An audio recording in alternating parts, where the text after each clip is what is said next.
Yo mga ka-master, nandito tayo ngayon sa may Tondo, Manila. Dahil nabalitaan natin dito daw ang legit na paggawaan ng mga accessories na ilaw ng motor. Ito lang yan kay Papa Bon Works. Kaya mga ka-master, tayo natin, let's go! Ito mga ka-master, isi-share ko lang yung mga ilang mga nagawa nila. Sigurado akong magugustuhan nyo mga ka-master. Supertone Seeger, TDD Night Ranger, RM bracket yan mamen. Hurigo 50 watts per valve, AES car eyeline. Kung malakas ang pambato mo sa bulsa, subukan mo to mga chong.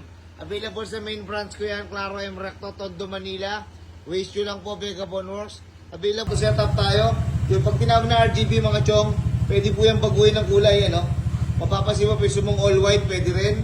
All white concept, gusto mong blue, pwede rin. Gusto mong green, red, pwede rin lahat yan, no. Yellow, lahat ng gusto mo. Then may mode na siya. May RGB setup na rin, yung glow in the dark na tinatawag, yan. Kahit na gumagalaw yan, may running light, signal light pa rin yan. Signal light mo. Dito. Sa kabila. Papatay ako. Hazard mo. Papatay ng hazard. Pag tinawag na RGB setup yan, buksan mo nga yung blue lamp. May blue lamp pa rin yan, no? Yun, no? Grabe, angas, chong. So, pwede ba maging all stock yan? All stock muna. All stock. Yun, paano mo binili motor mo, chong? All stock lang. Ayan. Papatay ako. Ganyan naman pwede siya red, green, blue, white, yellow, magenta, no? So, ang kagandaan niya with running signal light niya, running light, signal light. Grabe, sa kabila. Hazard mo. Papatay ako ng hazard. With lamp na yan. Lamp. May lamp blue na rin yan, yun, no? Para mata na yan. Diyan, ayan, no? Yun mga ka-master, kaya tinry na rin natin sa body ko dahil 2 years na kami magkasama. Mamaya papakita ko sa inyo kung gaano kaganda ang gawa nila dito. Sigurado akong sulit ang bayad nyo. At tapusin nyo itong video na to para makita nyo kung gaano kaangas. Yun, no? Napakaangas ng big bike ni Pops Kawasaki. Ayun yung mayari.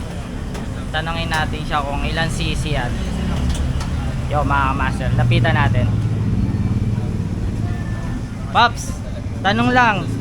Ilan cc tong ano mo, Kawasaki mo? 1,000. 1,000. Anong pinapa-install mo dyan, Pops? Pinaka ano mo dyan? Ano mo, pinaka mabilis mo na ano, takbo? 150 lang. 150. May ano sila eh, may ride kayo mamaya o bukas pa? Maya. Saan ang ride nyo? Bicol.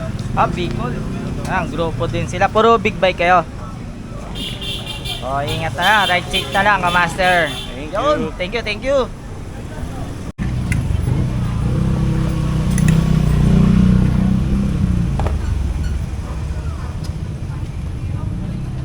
Pops, anong setup na lalagay nyo dyan?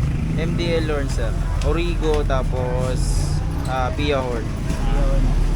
So, magkano yung package nyo? 5,000 sir. 5,000. And may tatlo ka na rin free doon na Rapid Horn, Dual Horn, Combo Light.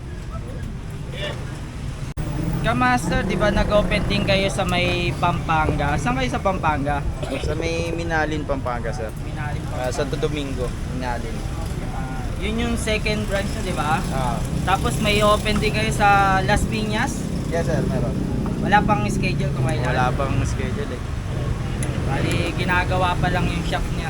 Ah, Coming soon, mga taga Las Piñas dyan. Maghintay kayo kay Papa Bon Works. Yun. Mga kamasa, nakikita niya yung wiring. Napakalinis tingnan. Mga wiring nila. Malinis tingnan ng wiring. Walang sabit-sabit. Kung pupunta pala kayo dito mga master, dapat lang maaga kayo dahil napakaraming pupunta at mahaba minsan ang pila.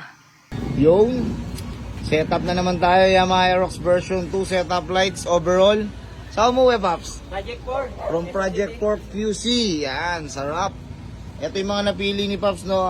D3 100 watts, 50 watts, 50 watts. Original Pia Horn, AES powering LED na running light. AES headlight lamp na blue and AES double contact signal light. Then may mga preto combo light, rapid horn and dual horn setup. Isang signal light muna ako dyan. Yun, naka-running light na pala yung ano niya, yung kilay ni Pops. Sa kabila. So mapapansin nyo, yung stock niya iba na rin ng kulay. AES na yan, di na siya matamlay. Papatay ako, pa-hazard ako. Yun oh. Papatay ng hazard. So yung mga nagtatanong, napapatay ba yung blue? Yes, napapatay yung blue. Papatay ako. Yun, white setup lang, headlight lang, headlight. Yun, stock lang yan, di ba? Pwede siyang stock. Then papatay ako ng headlight, setup lights, papatay ako lahat. Papatay ako ng ano na, yun. Pwede siyang stock horn din. Pwede siyang stock horn in case magpa-restro kayo. Rapid horn. Loud horn with combo light. Rapid horn. Headlight switch. Yun, may patayan na headlight niya. Papatay ko na headlight. Pwedeng setup. Driving light. Running light. Yun, no. Sa kabila. Hazard. Papatay ko ng hazard. Pwede mo isabay yung headlight switch. Yun, high. Back to setup. Yan. Yellow MDL. White and yellow. White. Ito Nice.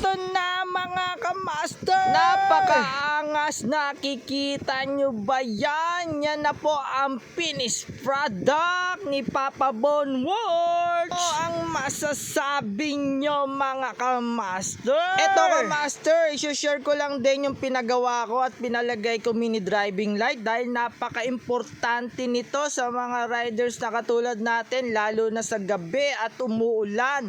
Ayan, nakikita nyo ba? Napakaliwanag niyan kahit napakalayo, kitang kita. Ito naman ang piyahon na pinalagay natin kamaster dahil ang stock natin napakahina. Ito, tingnan nyo at pakinggan mga kamaster. Sa mga gustong mag-inquire mga kamaster, search nyo lang po sa FB page sila, Papa Bon Works. Pupunta naman po mga kamaster, search nyo lang din po sa Google Map, Papa Bon Works, Tondo, Manila.